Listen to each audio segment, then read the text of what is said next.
So we're going to do very quick introductions. Then I'm going to do a brainstorm. A brainstorming on why you think that inclusive participation is important. All right, why you think inclusive participation is important. And then what I want to do is, and it's going to be a brainstorm, is I'm just going to say key because it's shorter than important. Easier to write. Good morning. You want to join us here in the circle? Yes. That could be, there's one more seat here, there's a seat here, there's a seat there next to Jeff. We got Allison is sitting in the back row because she was bad. No, because She's always bad. She is always bad. Come join us because she isn't feeling well, so she is being kind. Hi, welcome. So I'm Elizabeth Cohn. I've been teaching for 30 years. I've been at AU since 2006, and in 2013, I'm in the School of International Service in the Department of Global Security and Foreign Policy, and I teach courses on foreign policy and also on a lot of other things. My wheelhouse is multidisciplinary courses, which I think is how you have to address any problem. So, but since 2013, they created a position for me, which is to be SIS Faculty Coordinator for Teaching and Student Learning. And I get to think about how students learn, which is far more interesting to me at this point than thinking about our foreign policy. Okay, so that is my brief introduction. Lots more I could tell you about biking and my dog. I'd love to show you pictures of my dog. He's the cutest in the whole world. But we're going to be brief here because we only have an hour. So if you could go around and just say your name, the unit that you teach in, so it be an SPA or in marketing or COGOT marketing, whatever it is, and then how many years you've been teaching.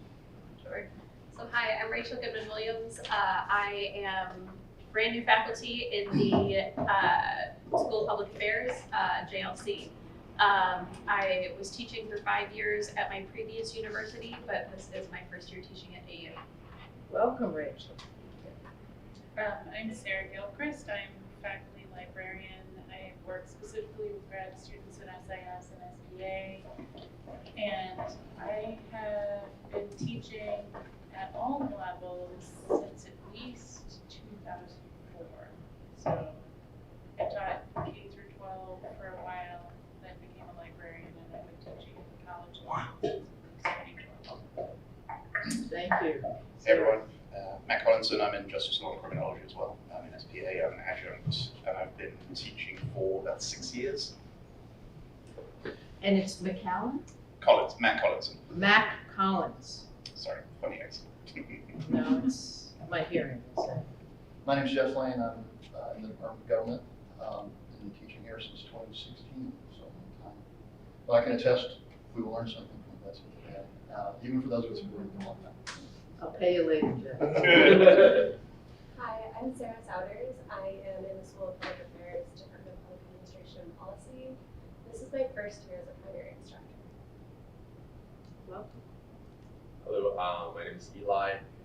I'm in the Department of Public Administration and Policy at School of Public Affairs. This is my first year too. Welcome. Eli, what's your last name? Lee, L-E-E. Okay. Allison? Hi everyone, I'm Allison Thomas. My home at AU is in the College of Arts and Sciences, the Writing Program and the American Studies Program. But I also run the Office of Academic Integrity. So if you're new or this is your first year teaching, please know, here I am. You can call me if you need me. And I am the coordinator of the Allison Thomas Fan Club, if anyone would like to join. You do have a button maker. Yeah. I'm Arthur Stallworth. I'm staff in COGOT, but my adjunct faculty under SOE. I've been teaching here at AU for 7 years now. And before that, 4 years different grant work working with students, mainly high school students, some of And I will say, I will ask after the first 4 people, okay, I'll do it here. What is her name? Rachel, Sarah, Mac, and Jeff. Okay? Jeff, you want to join us? There's 2 seats. I would heard my name. You got here right in time. I will do that, and I'll say everyone has to memorize those names, not just me, because it's a way of creating community. And it does then get crosstalk and people saying to each other, well, I'm not sure what, apologies, Rachel said was actually accurate, right? This is, so it's a great way to get your students to build community. We don't do math. That's all. I'm in literature. All right. It's a story, baby. So I've just given you a couple tips already about engaging and having students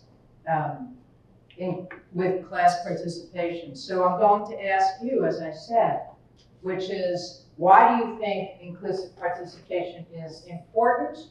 And this is a brainstorming. This is annoying. Usually you would have a whiteboard, which would make it a lot easier.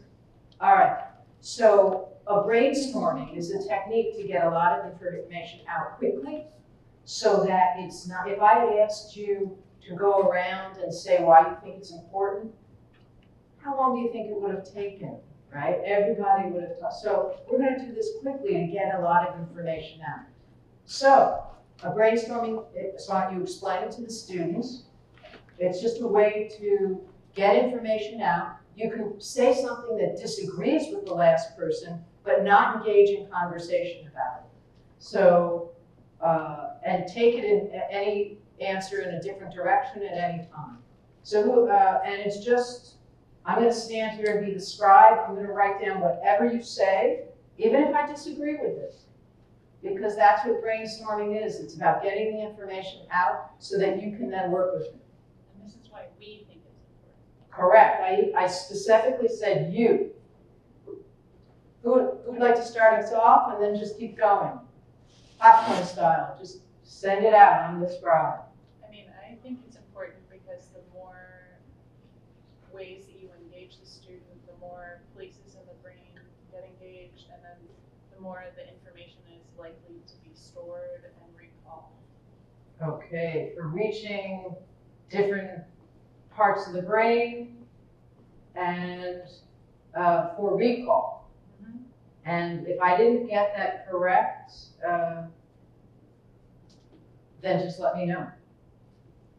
Gives so I can understand the perspective the students have, and also when it kind of shows the level of bar for students, so that students can kind of understand what others think and what others know.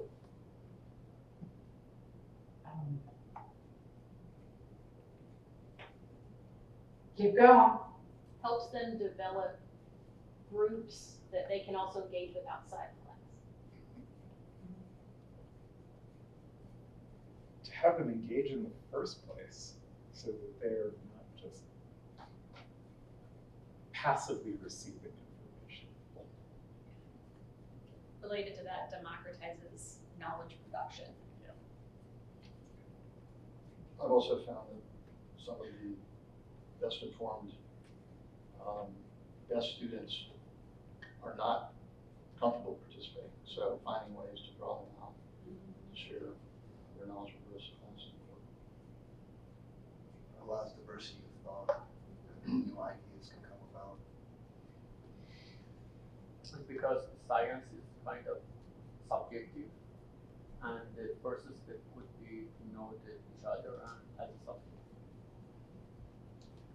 Okay, I have to catch up. Say that again, please. Sorry. And I mean, science generally is a subjective matter, and the first step would be to know each other as subjects.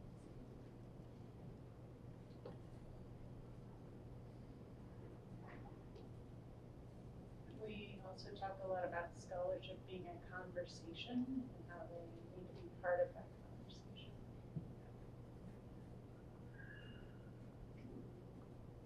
Also kind of like investment and ownership in the classroom space or as a community.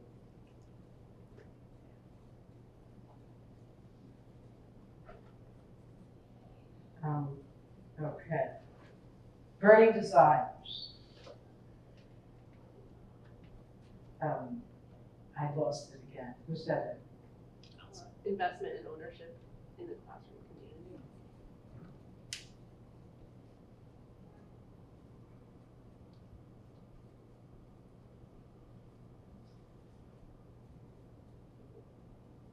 Okay. So, yes, right? See how quickly we got that information out there. See how many, now participation can be listening. Did you notice also? So what did you notice about that little exercise? What did you notice? I thought it was hard because we weren't supposed to discuss. And so like I wanted to take something that Elliot said, yeah, you know, the yes and kind of things, but we weren't supposed to do that. Okay. Yeah. We're all rule followers. But that didn't happen. Speak for yourself. You don't know this guy over here. But Rachel actually did take off on my comment, which among other things, listening, there was a whole sort of engagement with there. I felt heard. I think the listening also showed, because we all provided different points, right? My experience in classroom oftentimes sometimes students will repeat what someone else said, and that showing that they're not completely engaged, they're trying to tick a box. In this instance, they're showing that we all are paying attention enough to come up with different points. There was also verbal and nonverbal affirmation of points that was happening around the circle. So even if we weren't engaging in conversations, we were showing that we were engaged. That's good. I missed that because I was focused on the board, if you will, right? So that's good to know. It seemed like there was kind of a slow start and then a point of saturation where it kind of took maybe 2 minutes for people to kind of think about the question themselves and then have a unique idea. But then there was a point it seemed like where people were beginning to agree with each other. Was anyone tempted to say something contrary that you knew would cause a response? I did have that. I was almost said, what was it? Why do you think it's? Because inclusive conversation is important so that the professor doesn't have that much to prepare for, or something. Which That's is just your not. literature professor, y'all are nice there. Okay. All right, we're having words later. But part of that was it's like, what if I say something contrary? What would happen?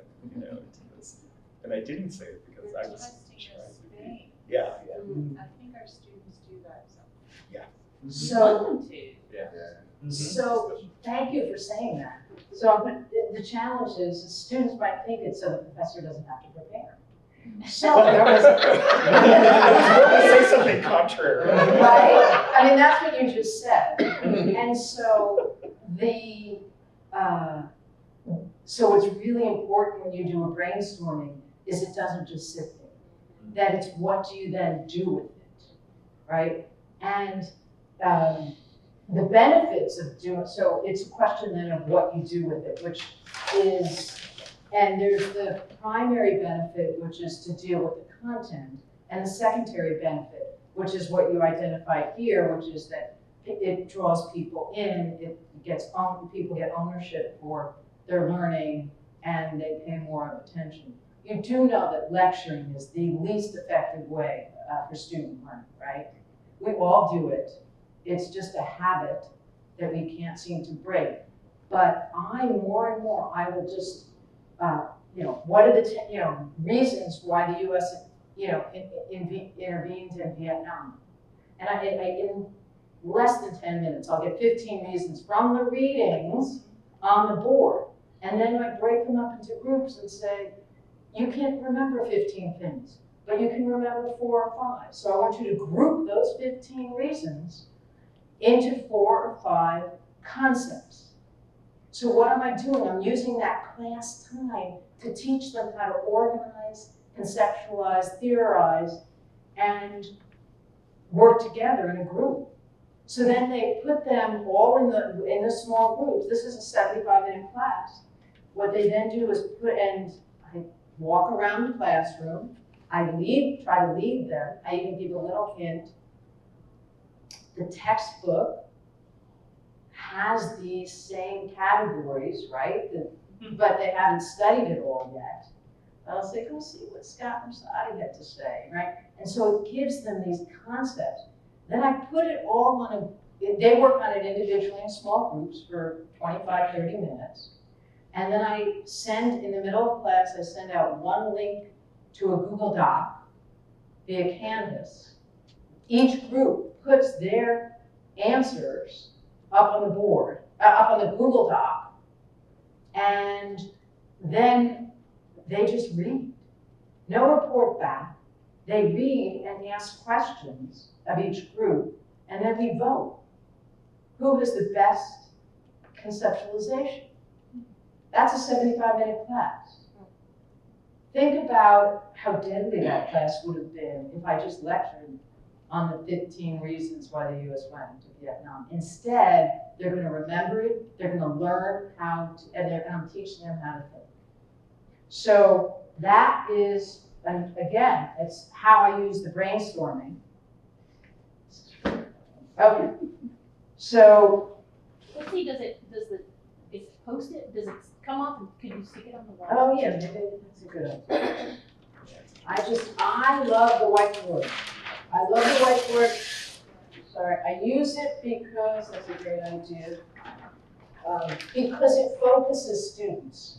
And I use Google Docs all the time as a way to have participation as opposed to reporting back. I mean, if the small group has pulled together these ideas and they do it on their own Google Doc, and then you send the link out and you can set that up in advance as an announcement to go out at a certain time. Then that allows them to work together and then have those notes, if you will. So this is another message I'm giving, which is participation isn't, and I say this to my students, it's not just performative. This is how the information, I'll say, so-and-so said such and such. Did you get what John said? Silence. Finally, someone will say no. I'll say, do you need John to repeat it? Silence. Until someone finally says, John, can you repeat that?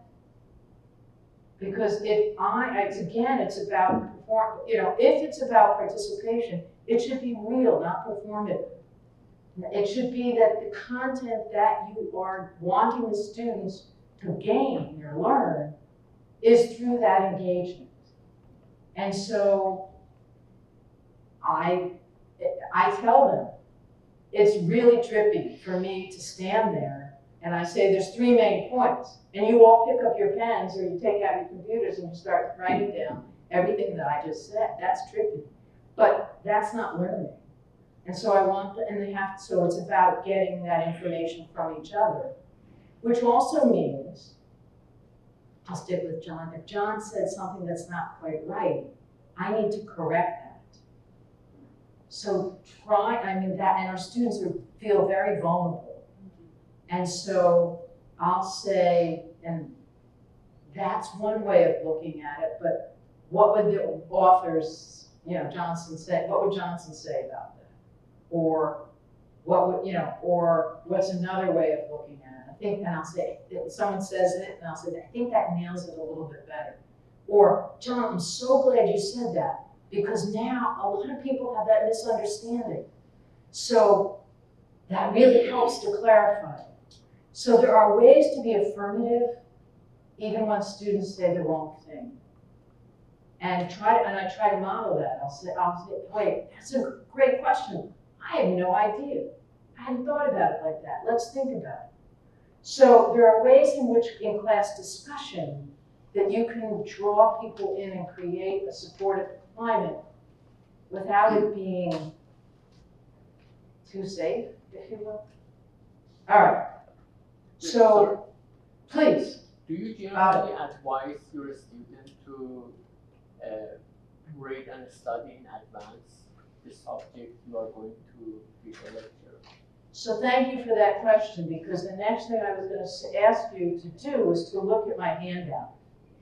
And one of the most important things about it is if you want to have class discussion and it to be meaningful, then the students have to be prepared.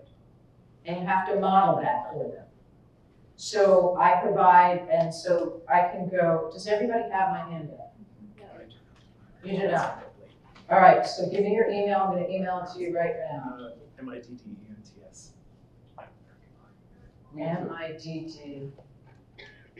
MITTEN. Got it? Me too. Actually, I did not register for this session. I am B Vietnam at sign. B Vietnam. BEHNAM.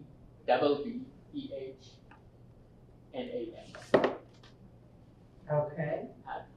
Yes. And Bridget, do you? Trogdon, TROGD.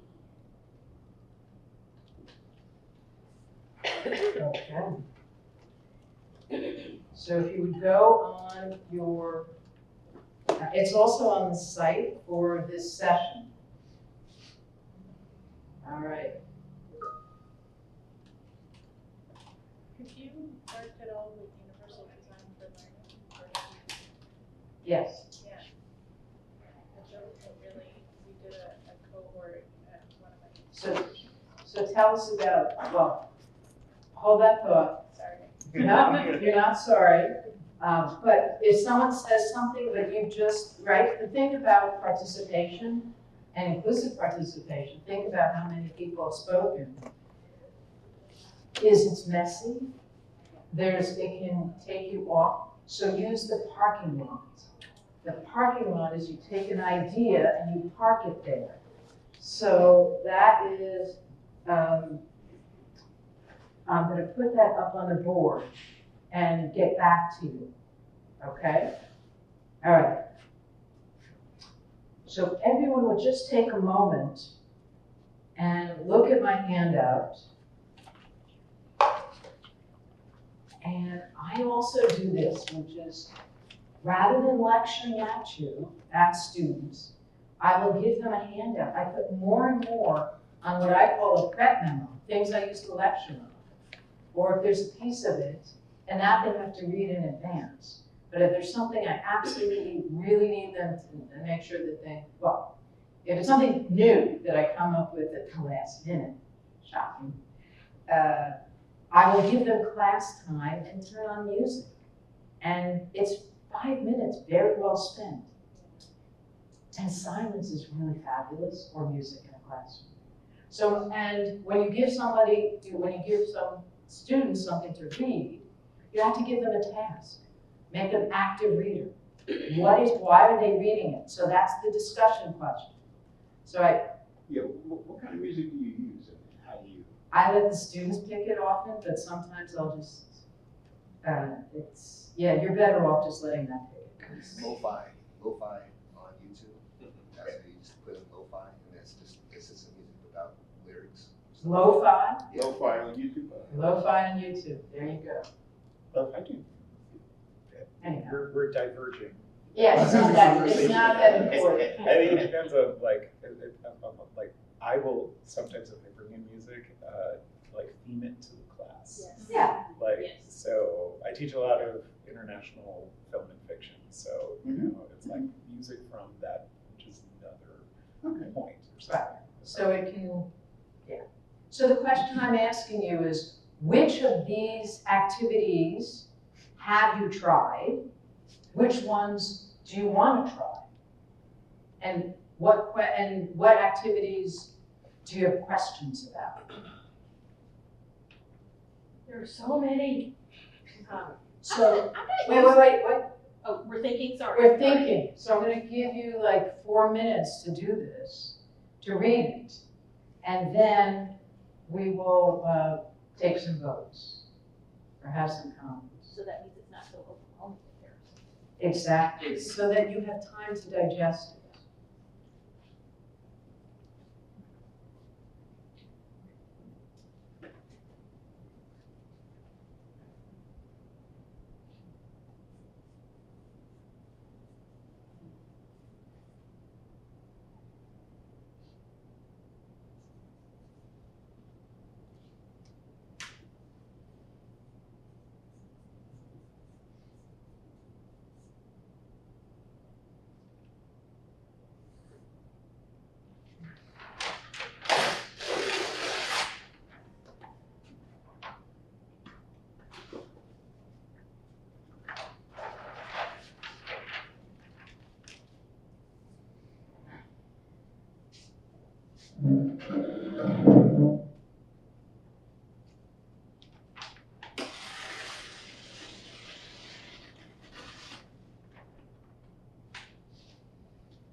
Greater participation, using a rubric, not an impression.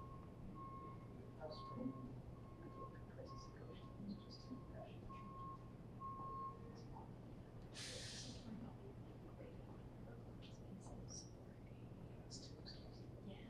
Yeah. But if you go on down and give 1, 2, or 3 points per class. Still takes out. You just do 10%. Because more than that is privileges the extra points. Which is why those examples of non-discussion participation. Can I make sure that you got to the non-discussion examples?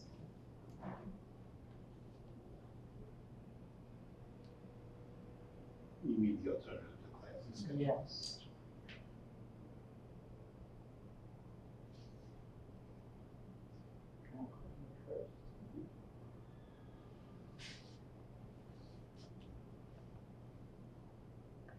So I'm looking at time, and we have 20 minutes left. If I had that correct. Right, we go till 10:15. So, in the interest of time, I'm actually going to start with the activities we want to try, which is to make sure we get to them, as opposed to normally you would start with what do you already do, and then what do you want to add. And I don't know if you noticed, but during the reading time, I went over to Rachel. I did that on purpose. Rachel's new. I want to bring her into the room. And I asked her for her thoughts. So even when your students are in small groups or they're reading something, you're still teaching. You're still on duty. So you walk around and hear what people, ask a question or see what people are doing. And I don't know Rachel, but I often will ask a student who's rather shy and doesn't usually participate, and I'll find out that they have something very interesting to say. And then I will chat with them privately, and then I'll say, may I call on you when we come back together? So it's a way of bringing in the student who doesn't often speak and letting them know that they have something of value to say. So Rachel, what do you want to draw? What are the activities that you might want to draw? The ticket in and out of the door. Say some more. Why? That's not something that I've tried before. I can see benefits of it. It's not a super straightforward one to me. I can also see some ways that it could not go well, and so I'm just interested in experimenting with it, interested in hearing other people's impressions of it. Has anyone done ticket out the door or ticket in the door? Allison? Yeah, I like it a lot. I feel like the only times the times where I haven't loved it is like when I'm doing it too much. Like it gets old, or they start kind of like getting into a pattern or start coming up with sort of like vague generalized things that they think I want to hear. And I'm kind of like, no, I don't need to do this every class. Maybe I do it every week, or maybe I do it at a certain point in our work progress. But I think both are really effective, and it might depend on like the size of your class, or also it's like, how intently am I gonna look at it? Like, am I gonna respond to it? Am I gonna grade it? Am I gonna give it a check mark? And it's like, I may or may not have the capacity for that, depending on the size of the class. So those are like some of the things that come up for me. Absolutely. The more engagement you have with your students, the more time it takes. But it does give you a chance to have and you're also asked privately about grading participation. So what this does is give a real number. When I do using also with the rubric of what counts as participation, which you notice on my handout here, I use the Villanova. It's listening, preparation, quality of contributions, impact on the seminar, and last is frequency at appropriate times. And I go over that in great detail. I strongly encourage you to use that rubric, because what it means is the student raises their hand. I have to socialize the students to my classroom. And the one who raises their hand all the time, I'll say, You need attention. you got the points deducted. And because you dominated too much. And I say at the beginning, I'm an extrovert. And I go to teaching conferences, and what they often do is problematize the introvert. I'm going to problematize the extrovert. And it's true, and it is really true, which is that they speak so much that they don't allow space for others to speak. And I've had so many students come up to me after a class and say thank you, because they don't have the space to participate. They don't think as quickly. So if you notice, I do always with the first year students, but I do a ticket out the door the first couple of weeks. And I will change their number that the grade they give themselves, and initially to what I think it is. It takes about an hour to grade, but it's so useful because after a few times, the numbers coincide. And their performance, and my expectations become much closer. So that's a great. Do you? Yes, Yes. Rachel, just a follow-up. Yeah, I just was wondering how frequently you grade, because I really like this rubric, and I'm wondering how frequently you use it. I use it every class, every day. But do I grade them every day? No, because that's exhausting. I do, and to be honest, not always, but I try to do this every class, every semester. I give them a mid-semester evaluation. So I'll say, based on the rubric, this is your participation grade so far, and this is why. And it gives them a chance. It's all about a chance for them to improve. So, but I hope you can see from my handout that this is a package. A lot of it comes together.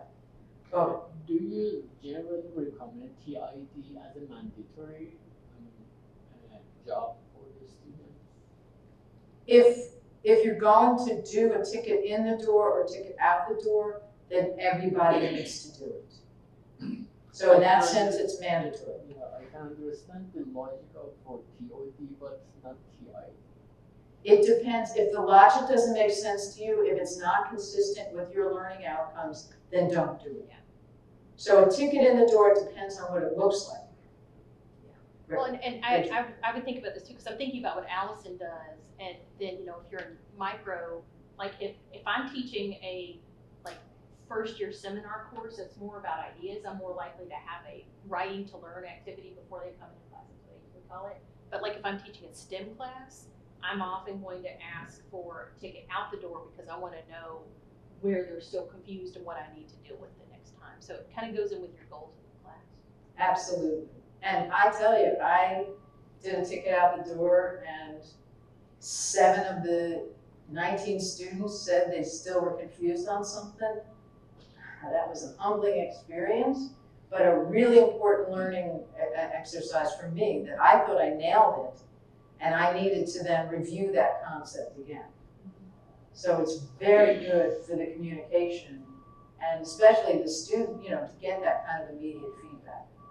So who has another activity that they would like to bring in, that they would like to try? Can I join you with problematizing the extrovert? I think I'm the same. I love talking. And I think giving, explicitly saying I'm not going to call on anyone for 10 or 15 seconds, one of your things, not just give you a minute to read it, but also I'm going to give you 10 or 15 seconds before I call on someone and making that explicit so you don't go with the first hand that comes up. I don't know if that's the most important thing on that list, but I think it's really up there. Surround the questions with silence. I like that interesting question or devastating critique because I think that can allow students space to share maybe gaps in their knowledge, either with a question that demonstrates a lack of understanding and kind of takes the pressure off. I do a combination of those two, kind of ticket in the door, and then I call it one comment, one question. And I have books of them right before class, so I read through them, and then I see what I need to emphasize when I'm going to college. So that's how I use that, and I find it's very interesting because one, they read before they come to class, and then I ask them to expand on their question. What did you find confusing, or what did you disagree with, or what did you agree with? And so I get more out of them. I tried that. Do you want to respond to that? Yes. Please.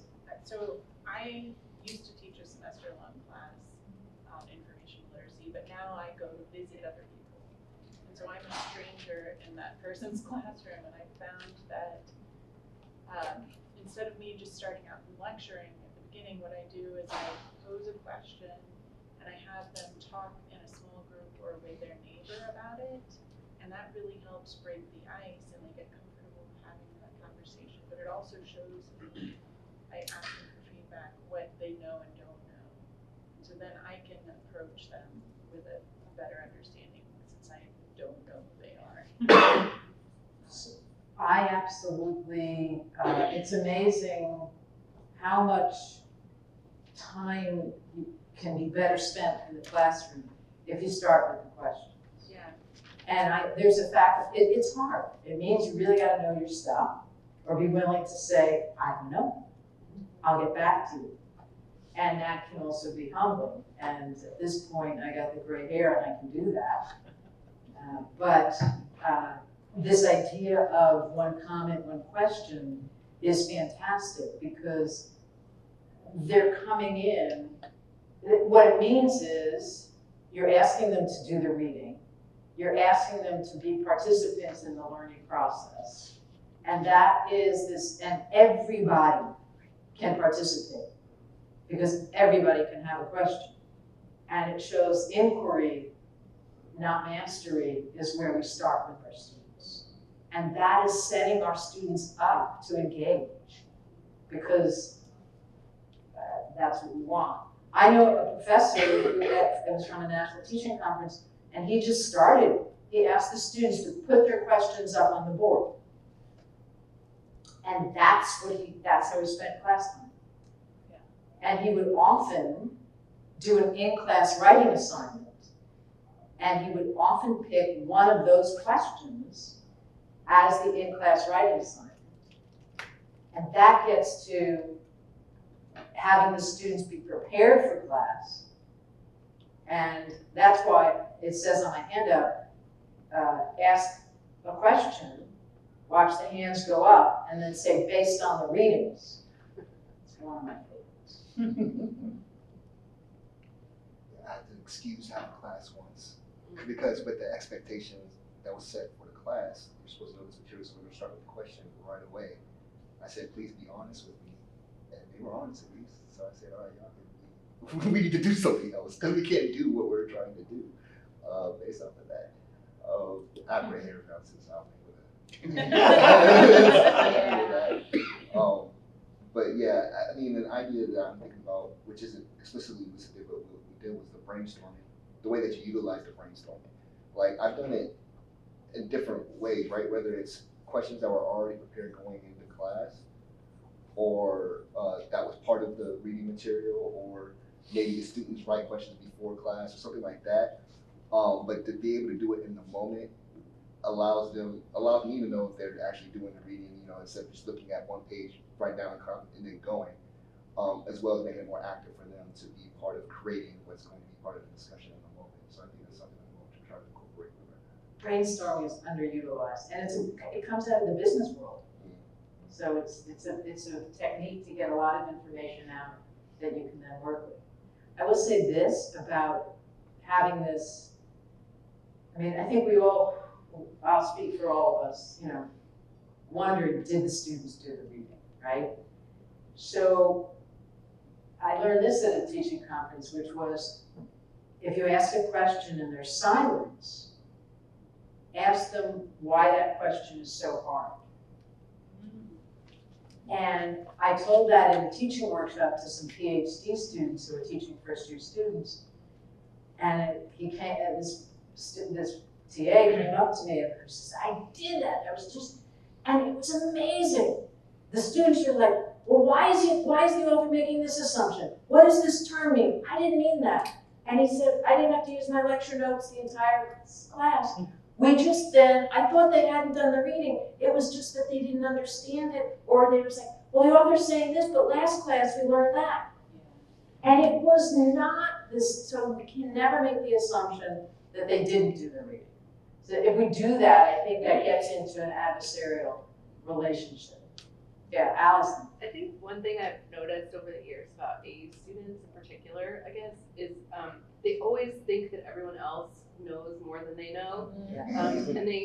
And they often feel like if they speak in class, it has to be the right thing. And that really encouraged me towards less like rubric-oriented evaluation of participation and more like, this is your space and this is how learning happens. One of the ways learning happens in this class how do you want to own it? Like, I can give you guardrails because I'm a professional and I have something to offer you, but to sort of help you be your best self or to make this be the most productive community. But I don't know what that looks like to you. And that's been especially effective for me with things like cell phones and technology. Like, if you are okay with engaging that question right away, like, how do you like notice there's nothing in my syllabus about cell phones because I want to talk to you about it. How do you feel about cell phones in the classroom? Like, so then I don't have to be the one being like, put away your cell phones, because they will say, I would really appreciate if someone could disconnect me from this object for 75 minutes. I feel it is rude when I'm trying to talk to someone and I see them on their phone. I don't like it. And to have them say that to each other and be accountable to each other, I feel like I see that in a lot of your suggestions here, and I think that's really forcing them to kind of like own the space. And I also wanted to add, I don't know if anyone's teaching online, but I think all of your strategies can be applied to online learning spaces, but it does, like, I taught an online class this summer and I tried to use some of these and sort of fumbled a little bit because I was like, oh, I can't just like one-to-one this, I have to like modify it a little bit to be used in online spaces. So Stephen Brookfield has a ticket out into it. He's a wonderful scholar on teaching and learning. And when did you feel most engaged? When did you feel least engaged? That's what he asked. And I heard him speak, and that's how the students said when people were on their phones or on their laptops doing other things. And so he was able to develop, that's exactly what Allison said, have the students develop the policy. Most engaged, you mean over, right? Over participation. No, when did they feel most engaged in a positive sense? And when did they feel least engaged? And it was when people were on their phones or on their computers doing other things. I did something similar, but this came out of like a civic dialogue sort of participation where the first day of class we sit down and we talk about what we expect from each other and what they expect from me. And then, because I like visual representation, at the beginning of each class we have that slide of the guidelines that we came up with, so that then we can refer to that, so that there's a reminder that this wasn't just a one and done thing. So I really, letting them come up with the ideas, 9 times out of 10 they're going to say what you would have said anyway. What about that 10th time when they say something you really don't like? So if my students, I don't think they would, say, well, we need our cell phones. I need to get your cell phone. I have a very hard line rule. Cell phones. I realize that I let them use their laptops. I can do the same thing on their laptops, but I at least want that line. I kind of have this sense when somebody's got their phone. Occasionally they will, and I'll kind of bark at them. But anyway, if you got a policy or some other, how do you don't want to be just overruling your students, or are you letting them sort of take over your classroom in that case? Again, it's like you're going to agree on those things. I get it. But we often establish the reality of the power dynamic in the room, right? So like we're saying that we're all trying to learn from each other. That's why you're democratizing it. But you have to acknowledge that I put your grade in and you're trying to earn a grade. So like when I do we're creating a classroom thing and there's something missing, I say, well, I'm adding this, and it's not necessarily overriding it per se, it's just the acknowledgement of my position in that particular moment. But technology is good. Cell phone is different, but PowerPoint is good. Actually, as Sarah mentioned, visual is very good. I never use PowerPoint. I find that this is me and my teaching. I find it interferes with learning in the sense that students have become so dependent on it that they don't take notes anymore and they don't do the reading because they're waiting for the faculty member to just provide the answers in the PowerPoint. So that's just me and my style of teaching. You have to be you and your best self and your style of teaching. So we're out of time. I can see that because Sarah's getting ready to go, and that's very important to respect your students' time. I would ask you just to take a note. What's one thing you're going to try this semester? What's one thing, if this has been a successful workshop, I think if you have one thing you will try. Thank you. Thank you very much. Thank you. Thank you. And as you can see, I will send out to you, well, I'll have to send it to everybody. I had a little lecture planned about the importance of inclusivity and in part as a way to disperse or dispel the power structures that exist in our society that are replicated in our classrooms. Yeah. Right? So I can send it out to you. All righty, thank you. Have a great semester. Thank you. Thank you very much.